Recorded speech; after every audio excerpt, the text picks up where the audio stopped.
कहते हैं, जब इस ब्रह्मांड का संतुलन डगमगाने लगता है, जब अंधकार चारों ओर छा जाता है और देवता भी असहाय हो जाते हैं, तब एक नई शक्ति जन्म लेती है। यह शक्ति केवल संतुलन ही नहीं बनाती, बल्कि अधर्म का अंत कर धर्म की स्थापना करती है। बहुत समय पहले, सतयुग में, देवताओं और असुरों के बीच युद्ध आम बात थी। असुर कठोर तपस्या करके वरदान प्राप्त करते और फिर तीनों लोकों में आतंक मचाते। उन्हीं असुरों में दो भाई थे, रंभ और करण। वे बलशाली थे, पर संतानहीन होने के कारण निराश रहते। दोनों ने संतान के लिए तपस्या करने का निर्णय लिया। रंभ ने अग्निदेव की आराधना की, जबकि करण ने झील में जाकर वरुणदेव का ध्यान शुरू किया। वर्षों तक तपस्या चलती रही। उनकी साधना इतनी प्रचंड थी कि देवलोक तक उसका असर पहुंचने लगा। इंद्र को भय हुआ कि यदि इन असुरों को वरदान मिला तो वे देवताओं के लिए खतरा बन जाएंगे। इसलिए इंद्र ने षड्यंत्र रचा और मगरमच्छ का रूप लेकर करण की हत्या कर दी। भाई की मृत्यु की खबर सुनते ही रंभ का क्रोध सातवें आसमान पर पहुंच गया। वह अपने प्राण त्यागने ही वाला था कि अग्निदेव प्रकट हुए और उसे वरदान देने को कहा। रंभ ने मांग लिया, ऐसी संतान जो तीनों लोकों पर विजय पा सके और इंद्र को पराजित कर दे। अग्निदेव ने आशीर्वाद दिया, जो भी प्राणी तुमसे प्रेम करेगी, उसकी गर्भ से महाशक्तिशाली संतान जन्म लेगी। कुछ समय बाद रंभ को महिष कुल की राक्षसी महिषी से प्रेम हुआ। दोनों ने विवाह किया, लेकिन समाज ने इसका विरोध किया। युद्ध में रंभ मारा गया। गर्भवती महिषी जान बचाने के लिए यक्षों के क्षेत्र में भागी। वहीं रंभ की चिता जलाई गई और महिषी भी अग्नि में कूद गई। अग्नि से जन्म हुआ एक ऐसे राक्षस का जिसने तीनों लोकों को हिला दिया, महिषासुर।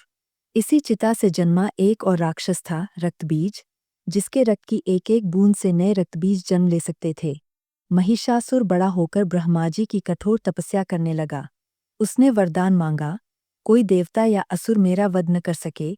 ब्रह्मा जी ने वरदान दे दिया। महिषासुर अब तीनों लोकों का स्वामी बन बैठा। देवता भयभीत होकर उसके आदेश मानने लगे। स्वर्ग पर अधिकार करने के बाद महिषासुर ने पृथ्वी और पाताल भी जीत लिए। यह देखकर देवता ब्रह्मा, विष्णु और शिव के पास पहुंचे। महिषासुर को वरदान के कारण कोई देव या असुर नहीं मार सकता था। तभी निर्णय हुआ कि एक ऐसी शक्ति का निर्माण किया जाए जो सभी देवताओं की सामूहिक ऊर्जा से उत्पन्न हो। सभी देवताओं ने अपनी शक्ति एक दिव्य ज्योति में समर्पित कर दी। शिव का त्रिशूल, विष्णु का सुदर्शन चक्र, इंद्र का वज्र, वरुण का पाश, अग्निदेव की ज्वाला, वायु की गति, सूर्य की किरणें सब उस ज्योति में विलीन हो गए। धरती कांपने लगी, समुद्र गरजने लगे और उसी प्रकाश से प्रकट हुई माँ दुर्गा, 10 भुजाओं वाली, सिंह पर सवार, तेज से दमकती हुईं। उनकी आंखों में ब्रह्मांड का प्रकाश था। देवताओं ने उन्हें प्रणाम किया और महिषासुर के संहार का निवेदन किया। महिषासुर ने जब सुना कि एक स्त्री उसे चुनौती देने आई है, तो वह हंस पड़ा। लेकिन माँ दुर्गा युद्ध भूमि में अवतरित हुईं। उनका सिंह गर्जना करने लगा। महिषासुर की सेना टूट पड़ी, लेकिन माँ दुर्गा ने सुदर्शन चक्र, त्रिशूल और तलवार से उन्हें चीर डाला। महिषासुर स्वयं युद्ध भूमि में उतरा। उसने गदा, हाथी, भैंस और सिंह तरह के रूप धारण किए, पर देवी हर बार उसके हर रूप को परास्त करती गईं। यह भीषण युद्ध पूरे 9 दिनों तक चला। हर दिन माँ दुर्गा ने एक नया स्वरूप धारण किया, शैलपुत्री से लेकर सिद्धिदात्री तक। अंतिम दिन महिषासुर अपने असली भैंसे के रूप में आया। माँ दुर्गा ने गर्जना करते हुए अपना त्रिशूल उसकी छाती में भोंक दिया और उसका वध कर दिया। देवताओं ने फूलों की वर्षा की और तीनों लोकों में जयकार गूंजने लगी। लेकिन युद्ध अभी समाप्त नहीं हुआ था। रक्तबीज रणभूमि में आया।